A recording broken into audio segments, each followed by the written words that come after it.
afternoon, and thank you for being here. My name's Kate McPherson, and I'm the Secretary of the John Bradburne Memorial Society. Thank you for being here. I hope you enjoyed the Mass with all the singing. It was beautiful. So, without further ado, we are going to go straight on to our first piece in the programme, which is hearing from the Haldon String Quartet, who have just played some beautiful music during our lunch. They're going to be playing a song called The Thought Expressed by Philip Bertude.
you so much. I think you'll all agree that was wonderfully beautiful music. Next we have Didier Rance, who's come all the way from France to talk to us especially today about John and music. Didier has been a long, loyal devotee to John Bradburne, and he's written the most comprehensive biography on John to date, which you can buy today on our bookstore. It's called The Vagabond of God. Didier? Thank you. John Bradburne, a potential saint, as martyr or gift of his life, either way for lepers, was a vagabond of God, a fool of Jesus and Mary, a mystic, a man skilled in fiascos, a father of lepers, a great poet, last but not least, a host and friend of this abbey. He was also a man about whom we could say that not only liked music, but he breathed music, singing, playing, listening, reading, writing music, writing, reflecting, meditating on music. In an age, ours, where every topic has to be quantified, I am going to sacrifice to this fashion quantification, but only once. Taking a look at his poems, we may estimate there are more than 4,000 occurrences of words concerning music in one way or another one. About half of them related in the field of vocal music, quarter instrumental music, the rest miscellanea. That means that my quarter of an hour on this topic will be only a very quick overview. If you want to know more, read at home by ear first, chapter 41 of Magic Music of my friend David Crystal, A Life Made of Words. One background and youth. The Bradburnes were a musical family, singing, playing, committed to encourage their children according to their musical talents. John inherited his father's singing voice, for he also improvised on the keyboard. His sister Mary taught him to read scores, and sisters and brothers spent hours singing together. John quickly sang in different voices, humming at will any air that came into his head, often accompanying himself on the harmonium. Later, in Gresham School, he sang as a tenor in the school choir. It's the only prize he received in this school, the one with the choir. He also learned in Gresham to play several wind instruments, bugle, clarinet, alto, recorder, the later to become a lifelong companion. And he plays the organ when he could, not as brilliantly as his older brother. Second, John as a recorder player. Now, let's look at John as an adult. His image is often linked to his famous recorder with color ribbons. Scenic image, easy to memorize. Also, maybe because 2 of the 3 newspaper articles on him during his lifetime, a lot more since, were about him playing the recorder in streets. Other colorful image, John and his recorder on top on a tree, Gresham, but also during the Second World War, even in battlefields in Malaysia or Burma. Other one, the great pain he had when he lost his recorder in a train somewhere between Burma and India. Also, other episode in Italy. First, when he stayed with the Tullino at Baiano, he used to play the recorder. He taught young handicapped Antonio to play. Before John returned to England, he promised the boy to send him a recorder, which soon duly arrived and became for the Tullino a precious memento of John, only to disappear in the 1980 earthquake. In Palma Campana, he plays in the street, and we have a magnificent photo on which John looks like the Pit Piper of Hamelin, leading bewitched Italian matrons to who knows where. Back in England, living mostly as an hermit in Autry St. Mary or elsewhere, then in London he played the recorder, as he wrote, to entertain the birds and the angels. And also Elizabeth Madrigal's in the street, where journalists were interested to write about it. For pleasure, for helping the poor, and to aid the restoration of Anglican churches, although he was already a Catholic. He explained why.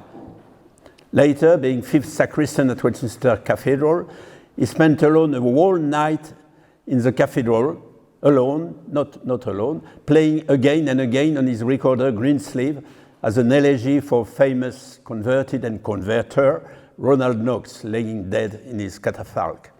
In Africa, he plays the recorder everywhere he stayed, including on top of a tree, playing Greensleeve once more to entertain a couple of eagles and the newborn eaglet. He played, of course, in Mutenwa, and when he was exiled, on top of Chikona. After he was killed, the article in the Rhodesia Herald presented him in an article, I quote, "Friend of the lepers, lay missionary, street musician, recorder, player." John as an organ and harmonium player. Every time he came across an organ, or an harmonium, mainly in the church, John put his hand on the keyboard. He couldn't not to do it. The three peaks of his passion for this instrument were first in Palma Campania Mater Dei. He spent hours nearly every night, night after night, to play the organ in the gallery with bats as listeners. The second one was in our street house, where he had 2 house organs at his disposal. Finally, in Africa, in Silver House, even more moving in Mutenwa, once the chapel was built and an harmonium installed. He played for prayers, for pleasure, and played during the masses and offices. Rather than playing, I would say, he was hammering energetically his instrument, especially when the priest was hearing confession of the lepers or of others in order to ensure privacy of what was said. Bells. I think a special mention must be told of music of the bells. John didn't play, but he was very sensitive to the sign and the prayers and the religious appeal of the bells. It's a topic quite frequent in his poem. John and bells could make a book, as the famous Dorothy Sawyer's 9 Tailors. Musicians. Since early childhood, John listened to gramophones and record players in his favorite musician. Over 30 composers are nominated in his poem. Favorite did not change a lot through the years. He quoted Brahms and the British Delius, Vaughan Williams, Elgar, but his love was for English and Flemish medieval and Renaissance composer, Bird, Tallis, Dufay, and the European Baroque, Purcell, Buxtehude, Handel, Couperin, Cimarosa, Corelli. And above, far, far, far above, Johann Sebastian Bach. All his life, he was a Bachomaniac, delighted to believe that the word Bach in German language, Bach, was akin to the name of his own family, Bradburne, in English. This lifelong familiarity with the Leipzig cantor was through poetry, letters, meditation, action, and it also deserved a big book. The cantata Jesus, Man of Mine Desiring, played a decisive role in his spiritual odyssey. For example, first encounter with Father Dove, his odyssey toward Christian faith during the war, and later in deepening his understanding of Bach's spiritual and even mystical sense as music which builds in us the longing and at the same time supernatural hope of the heaven. His poem offers a lot of insight, not only on Bach, the musician, but also on Bach as God-inspired representative. In Mutenwa, he was also playing an organ piece by Bach at the beginning of every Mass. John as a singer. I want now to focus on this. Why? Not principally because of the quantitative importance of this topic in his writing, as I noted, but for a spiritual reason. In John's most known own analogy of the Holy Trinity, to which he battled so hard, even writing in verse, of course, to the Pope, he calls the Holy Spirit not the love between Father and Son, not the breath, but the voice, the voice. Here are those few episodes which will speak for many. John was gifted, I said, with a beautiful voice, and he knew it. His problem was the volume. He wrote to his mother from India, "I have been asked to join the Dehradun church choir and congratulated on having the voice of a professional, but adding, I was asked not to blow the roof off the church in singing too loud." He had similar problems in Buckfast Abbey, with his booming voice, he told it, which drew unwelcome attention in the choir. In our street house, he had plenty of time to sing aloud the little office of the Blessed Virgin Mary, which he did every day of his life after he became a Catholic, in Latin to the slow rhythm he has learned at Parkminster, accompanying himself on the harmonium. He's also used to pray and to sing with a beautiful copy of the Anglican Book of Common Prayer, which had once belonged to the Archbishop of Canterbury, Edward Benson, then to his son Robert Hughes, who became a Catholic priest, and it was his house, in our street house. And John wrote to his mother, "I like to sing then thus hymns and prayers so near Hugh Benson's body," he was buried in the house, "and feel it is some inexplicable way another move towards the union of Canterbury with Rome." In Africa, he sang, of course, the office in the Franciscan mission, and in Ganda Shibwuwa, sister knows it, he sang repetitively a jingle he had composed with the two women of the mission, singing with them. I will say in Shona, sorry for the accent, Mari Nandima, Mwari Ndinoda, Naye and Dino Farah. If anyone among you is not so fluent in Shona, as I'm not, translation in English, I have no money, but I love God, I rejoice in Him.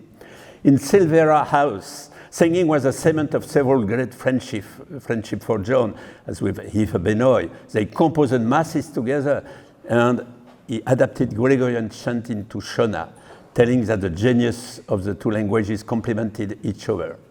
Also, Agnes Mapfumo, devout and sensitive, John used to tease her about her voice, nicknamed her contralto. The two formed with two others a vocal quartet for the joy of singing together for God.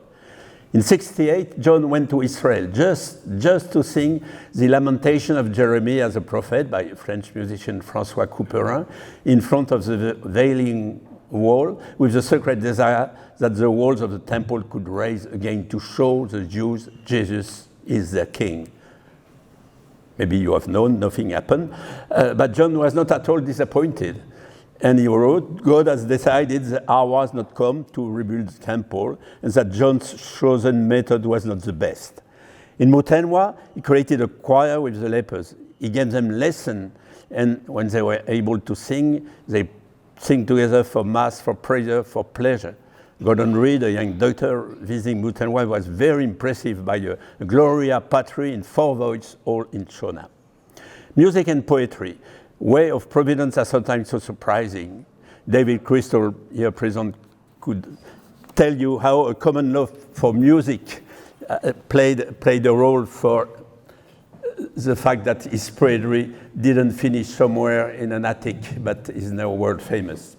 We owe to the same David that for John the link between music and poetry is so strong that John tried to make them converge. He blended his talent for poetry and his talent for music in one.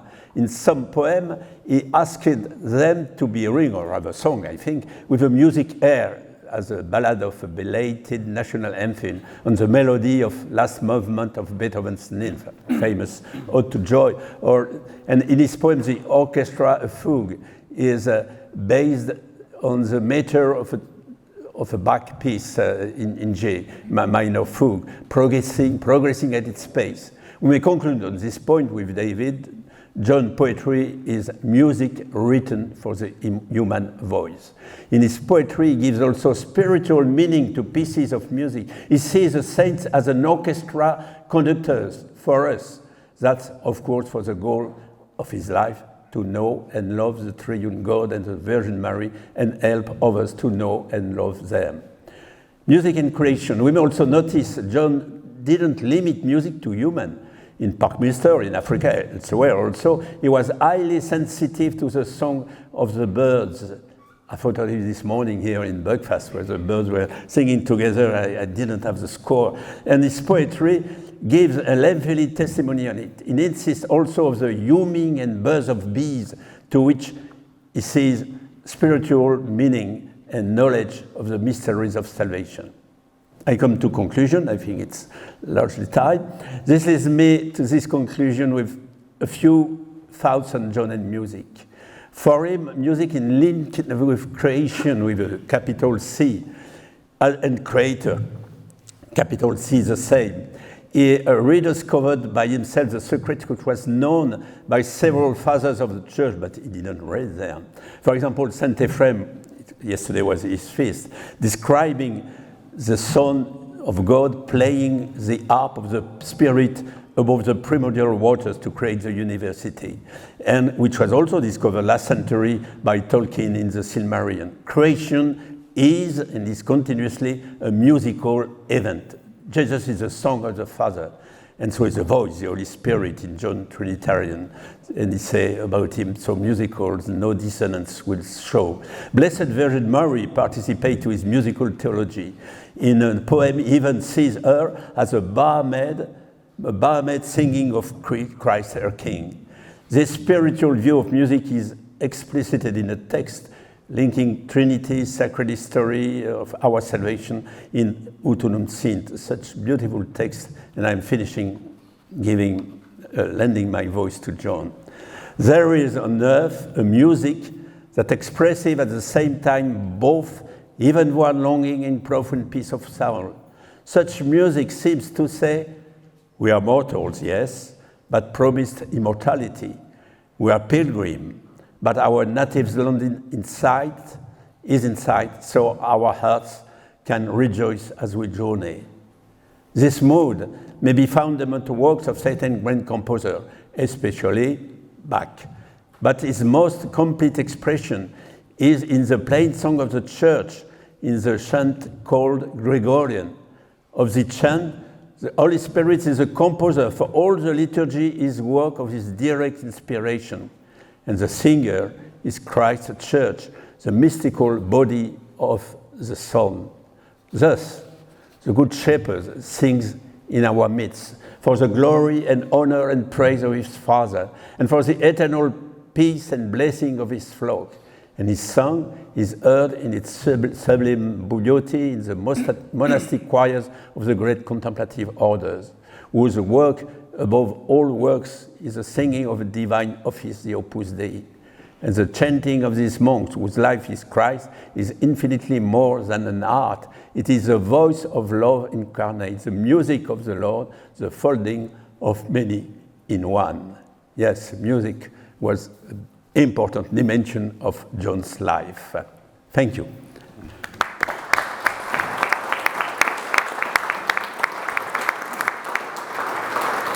Thank you, Didier. Thank you. We'll now be hearing a piece of music written by Daniel Gillingwater based on one of John's poems called The Sacred Heart of Jesus.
Well, we are privileged to have Dr. Enrico Solinas, who's come all the way from Italy today to talk to us about John's cause. Enrico is the postulator of John's cause and is helping JBMS guide us into making John a saint and recognised by the Catholic Church. So over to you. Thank you.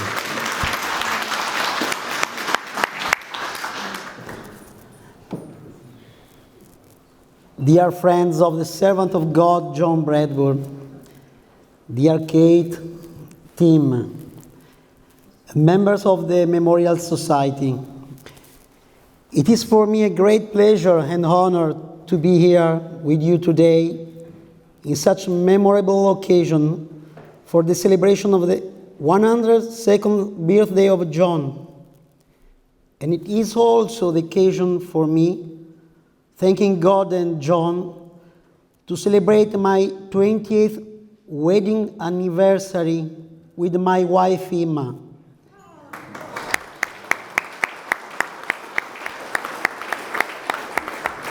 Today I have the grace to have her here sitting right in front of me, and I want to thank her for her patience and love during all these years of life together, especially for this period. It's been wholly 5 years since 2018, the year I have been appointed postulator, but a lot has already happened. How can we not remember how our dear Celia, who deeply wanted and prayed for this cause of beatification and canonization of John to be opened, and who decided to trust an Italian postulator who speaks and understands English just a little bit, but who was so touched by the sainthood of this man. Yes, I was deeply touched by John, who offered his life for the lepers, until he was killed on September 5, 1979, because he didn't want to leave Rhodesia, today Zimbabwe. Before updating you about the progress of the cause, I want to tell you a story connected to the postulation. Only few of us know that when Celia appointed me postulator on May 2018, I immediately looked for a way to open the cause in England for two reasons. The first, because I thought that here in England I could find more expertise regarding canon law. The second reason is that John was an Englishman, and it would have been much easier for me to reach England rather than Zimbabwe for any reason related to the cause. But as we say, man proposes and God disposes. So I did my best, as Kate and Tim know, to start the cause of John in London. But for a series of reasons that I cannot reveal, it did not work. At that time, I didn't know that the saint chooses not only the postulator, but also the place where the cause has to start. Time was going by, and I could not see the way for this cause to be opened. But one day, I was driving to Verona, famous for Shakespeare's story of Romeo and Juliet.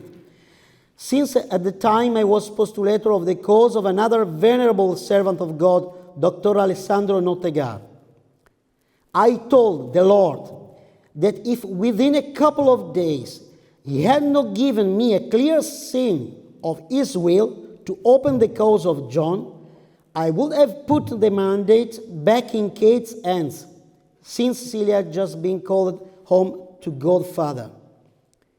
That same night in Verona, the wife of the venerable Nottegar told me that one of her friends wanted to talk me about the nullity of her marriage, because my job is actually related to marriage nullity at the ecclesiastical court in Perugia. I accepted to meet that woman, and at the very end of our conversation, I felt something in my heart. So I asked her if there was a priest who could help her in that difficult moment, since I felt she was really suffering the failures of her marriage, both physically and spiritually. She told me there was a priest who was like a brother to her, but he was living too far away. When I asked her where he was, I could have never imagined her answer. Her friend was the particular secretary of the apostolic nuncio in Zimbabwe. I started laughing, leaving that woman disoriented. Then I explained to her that the cause of my joy was that she gave me the answer I was waiting from the Lord for a matter I really cared about. So she asked me more about John, and she fell in love with his life. And she immediately put me in touch with her friend, Monsieur Gabriele Pesce, whom Kate and Tim also know well, who in a very short time set up a meeting with the bishops of the Bishops' Conference of Zimbabwe. At this point, it was more than clear that the place where John wanted for the cause to be opened was that African country, with those people he loved so much, especially the lepers, for whom he gave his life. I had the grace to see once again in my life how the Lord works and how, when he wants, he provides limitless ways. Another story that all of you will know is connected with the day of the opening of the cause of beatification and canonization of John in Mutembwa, September 5th, 2019, day of the 40th anniversary of his murder by the hands of the forces of the dictator Mugabe. The screen of the state television was split into, on one side, the news of the death of the former dictator. On the other side, the mass of the opening of the cause of the canonization with over 15,000 devotees. There were also many lepers attending, and they had known John, who was already a saint for them. A trio beyond words. On one side, they were talking about death.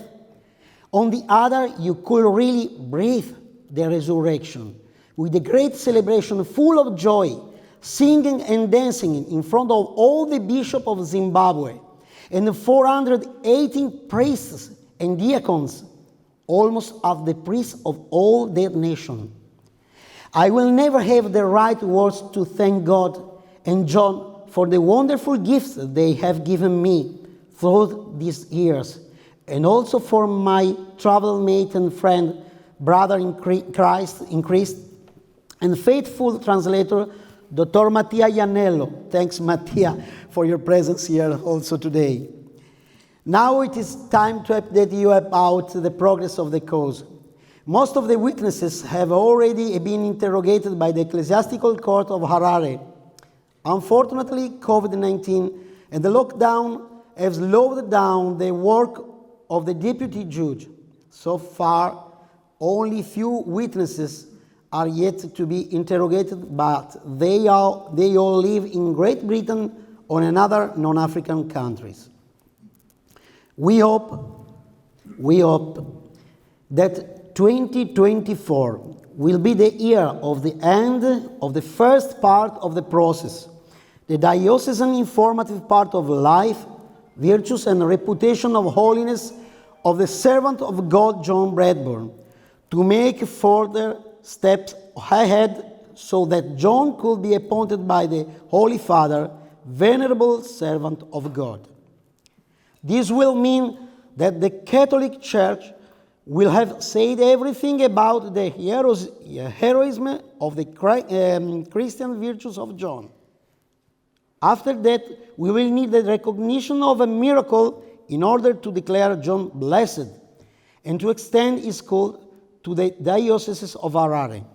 Then, we will need the recognition of another miracle in order to get to the canonization and to extend his cult to the universal church.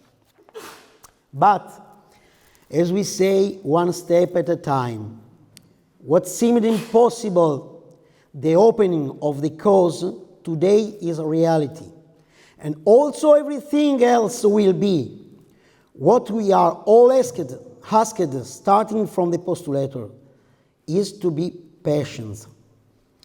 I want to express my special gratitude to Benedictine community that hosts us today in this marvelous location, so important for the memory of John and his conversion to Catholicism, in the person of very Reverend Father Herbert David Charlesworth, and of the community of Zimbabwe and UK that will lead us to those magnificent places that John loved.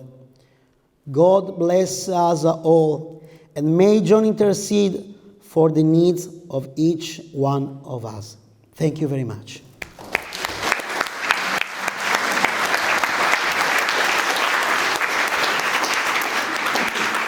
Thank you, Enrico. Thank you. Now, the Haldon String Quartet will now be playing Logos, which has been set to music by Father Dominic White, OP.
Next up, we have Professor David Crystal, who will be giving an insight into John and his poetry writing.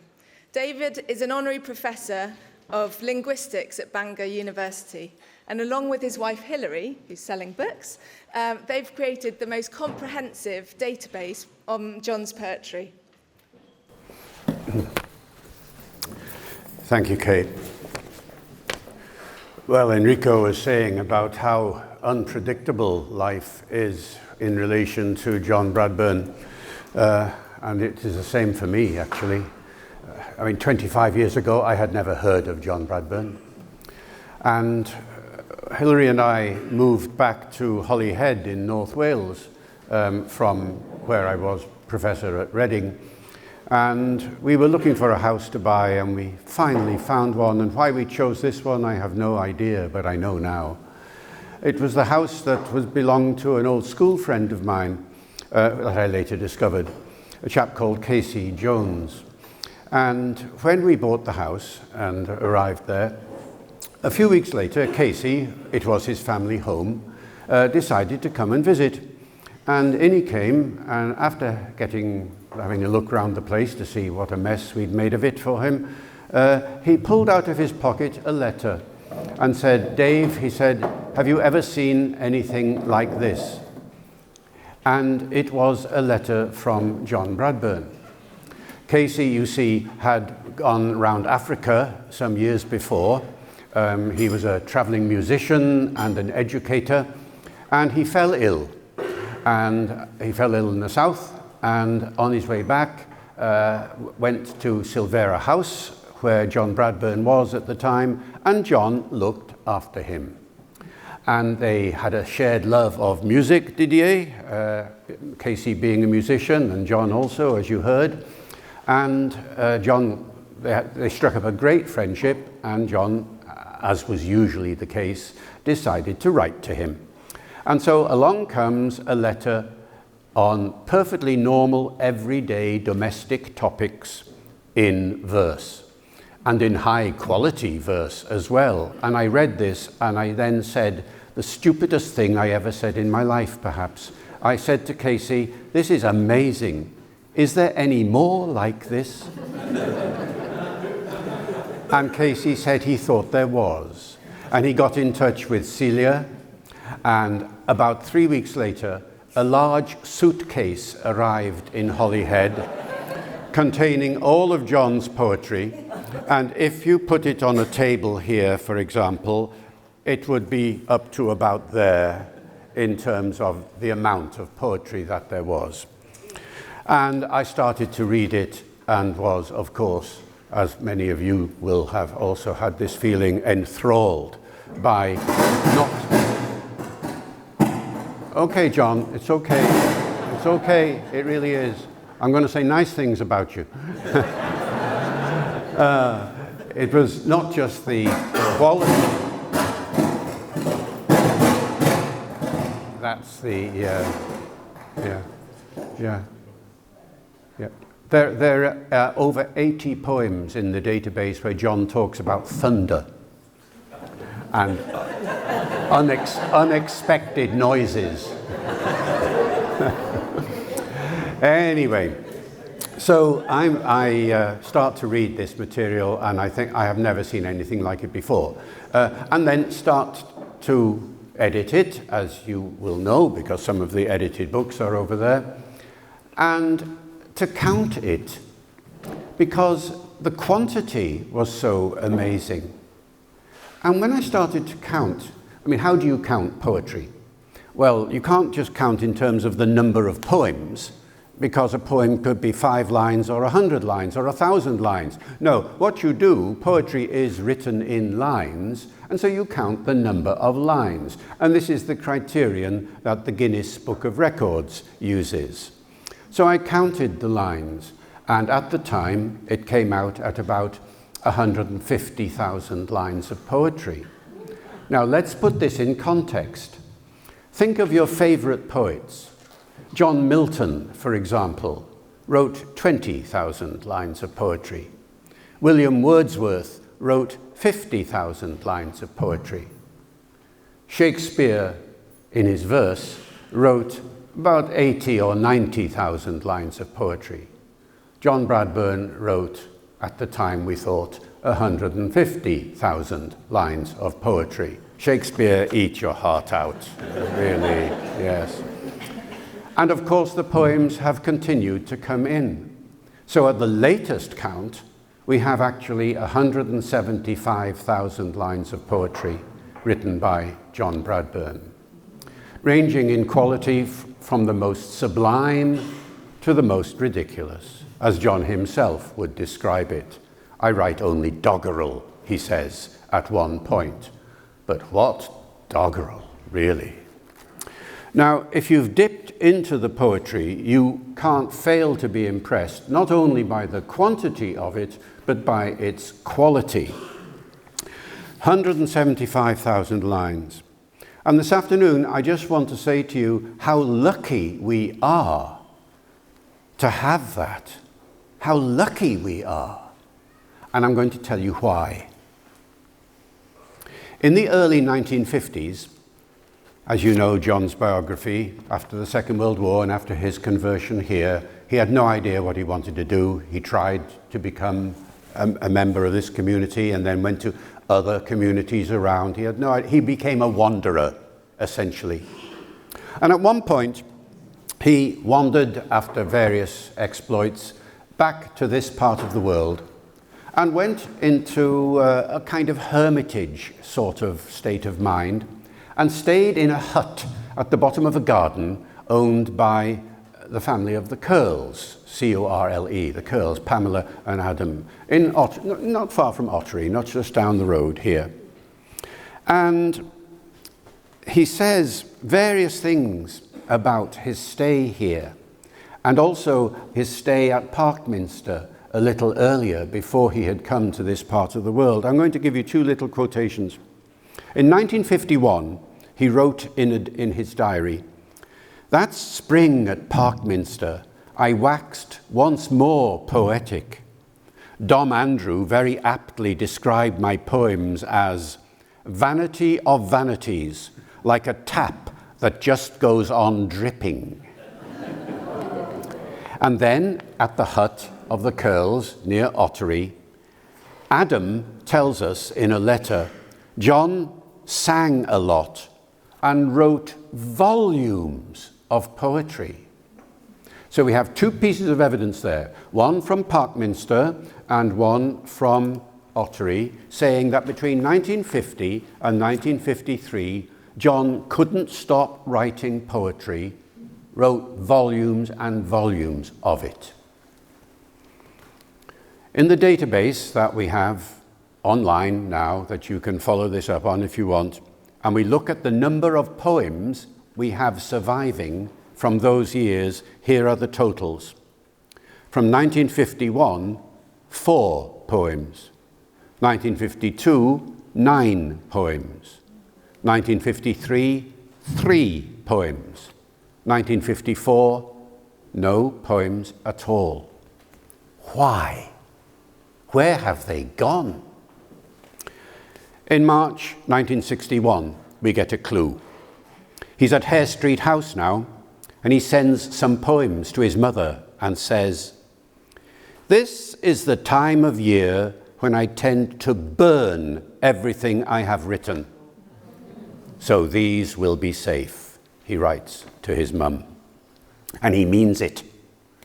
In 1964, he writes again to his mother, "Dear, would you please do me a great favor and burn all the contents of the Mafeking briefcase, except the 2 thick hard-covered exercise books. Be ruthless and uninquiring. I am writing a lot out here," that's in Hare Street, "writing and selecting and destroying and resurrecting."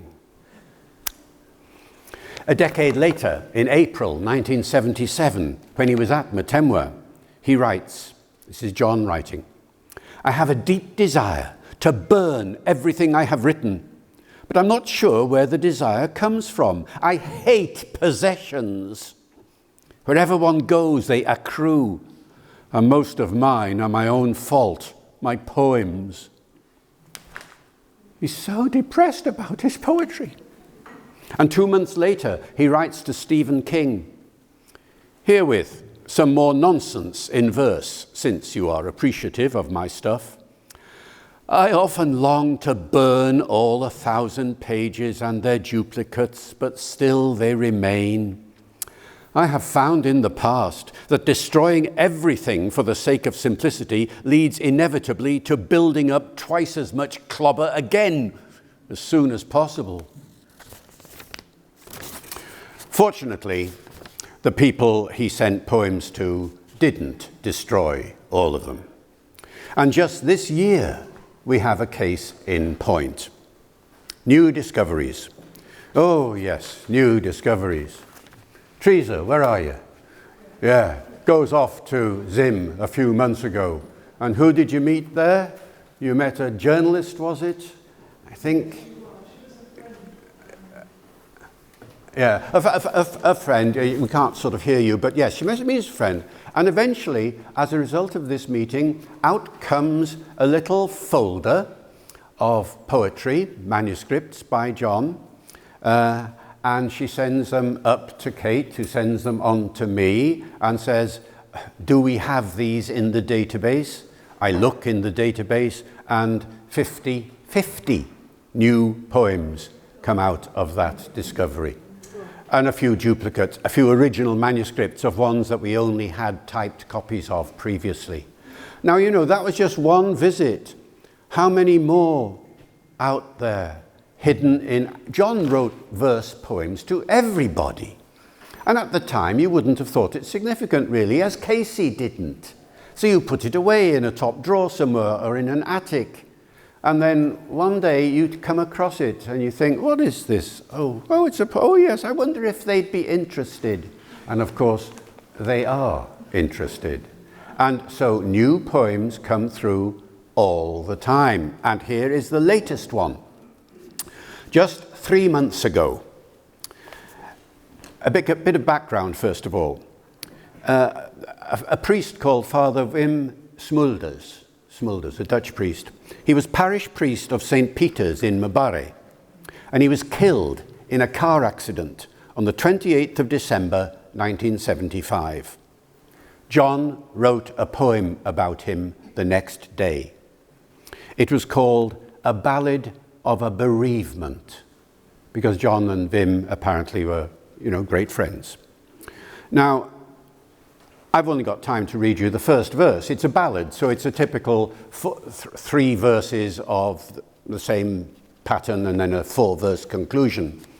A Ballad of a Bereavement, a lovely, thought-provoking insight. Here's the first stanza.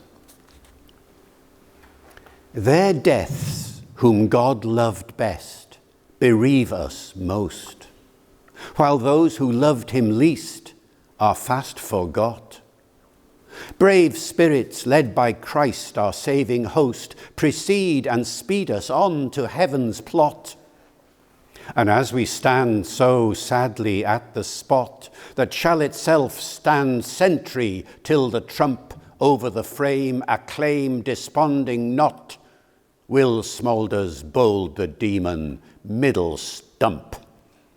Typical John ending cricket analogy and the thought of the devil being bowled out by a fast bowl. But those opening lines, what an insight. Their deaths, whom God loved best, bereave us most, while those who loved him least are fast forgot. What a lovely insight. Whether you agree with it or not, that's not the point. The point is it makes you think. And here's the point of my quoting this. At the same time as John wrote that poem, he sent it to the mission superior in Rhodesia at the time, Father McNamara, and he sent a letter with it. And this is what he writes. This unworthy ballad is the only copy, and there remains no original, so you could safely consign it to the flames. Father McNamara didn't. Thank goodness. Thank you very much.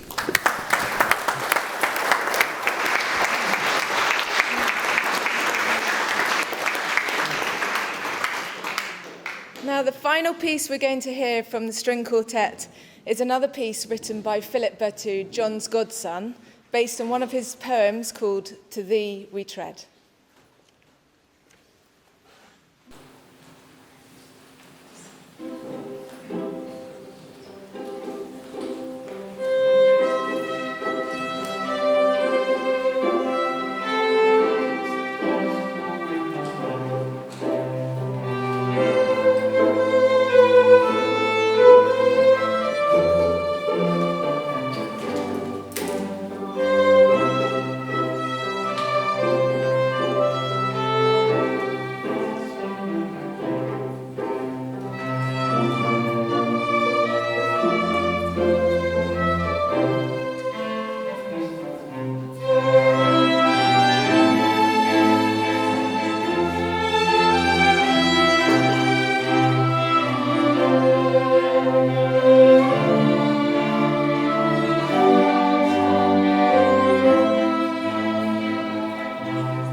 Before we hear from the Zimbabwean choir, I'd like to open it out to the floor if there are any questions for our guest speakers. So if any of you would like to ask a question, please do. Now's your chance. Well, firstly, thank you and happy anniversary. This is an ignorant question. I thought if you were a martyr, you didn't necessarily have to have miracles proven to be made a saint.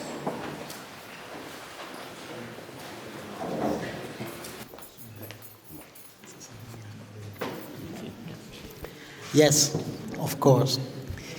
The process have two parts. One part, the first for the virtues, and the second for blessed and the sainthood. So, for the second part, we need one miracle for blessed and another miracle to be declared saint. Even if you're a martyr? Even Even if you're a martyr. If you're a martyr. No. If he is a martyr, one miracle is enough. Is enough. You do need one. But sì, You do need one. one miracle. Because John the 23rd, he didn't have a miracle. Giovanni XXIII non ha fatto il miracolo. Juan 23 no tenía milagro. Non ha fatto il miracolo Giovanni Ella XXIII. dice, Juan 23 no tenía milagro. Allora, è bene che lo spieghi in italiano, tu lo spieghi in inglese. Allora, il Papa, The Pope. può dispensare, ok? Per un miracolo, ma è una decisione che spetta solo al Papa ed è molto raro. Questo è accaduto per Giovanni XXIII, questo sì, e per un altro che però ancora deve essere canonizzato. It's just a unique case that the Pope can decide that they don't necessarily need a miracle. And this happened for John the 20th. So I think John Paul I, maybe. Anche per Giovanni Paolo I? Però lui non è santo. No, allora, John Paul I no, è la situazione è particolare, ma difficilmente il Papa dispensa dal miracolo, ok? No, for John Paul I,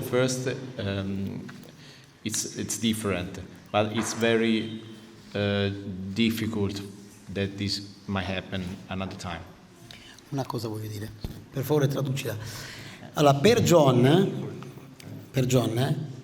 ancora non abbiamo provato il martirio, ok? Ma lui ha detto 3 cose. For John, we didn't prove the martyrdom so far. Se lo proviamo.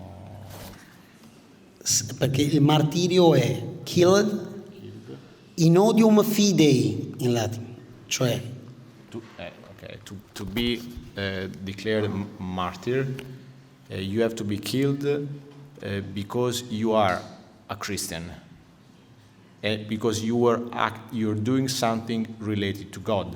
Ma penso che lui è come Maximilian Kolbe, che è martiro di amore.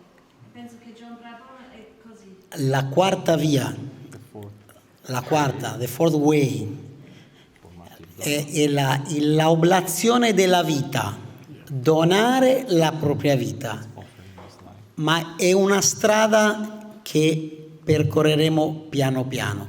Per Massimiliano Kolbe tutto è iniziato per le virtù eroiche, then per il martirio, ok?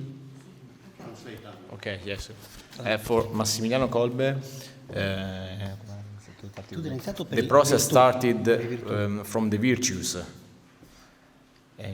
Perché non era stato provato il martirio all'inizio. Because the martyrdom at the beginning was not proved. It's this. Can I follow? The Archbishop Romero was a martyr. And once they declare him a martyr, There was no miracle needed for beatification. Exactly. Only for canonization. Exactly. Yes. Yes. So it seems to me the reason there were many people said Romero was not a martyr because he was not killed out of odium fidei, out of hatred of the faith. But that is widened, amplified.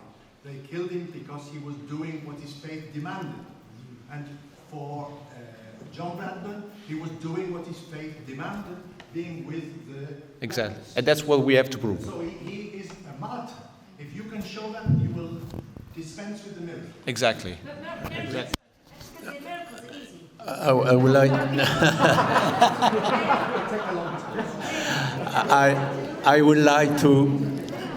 I would like to add something on this point. I would like to add something in this point. Pope St. John Paul II did beatified and then canonized, beatified Bishop Carvalho and Father Versilia were killed in China by Maoist people, but in fact they were defending young girls. So, and in his homily, he said this martyrs as declared blessed because of the faith, but they may also be martyrs because of the consequences of the faith. And he quoted Apostle James, "Show me your faith, I will show me my deeds." And so it was the beginning of the opening. Comunque digli che io credo nelle 3 profezie di John. Okay, now you all heard a preview earlier in the Mass, but let us welcome the Zimbabwean Catholic community from England and Wales.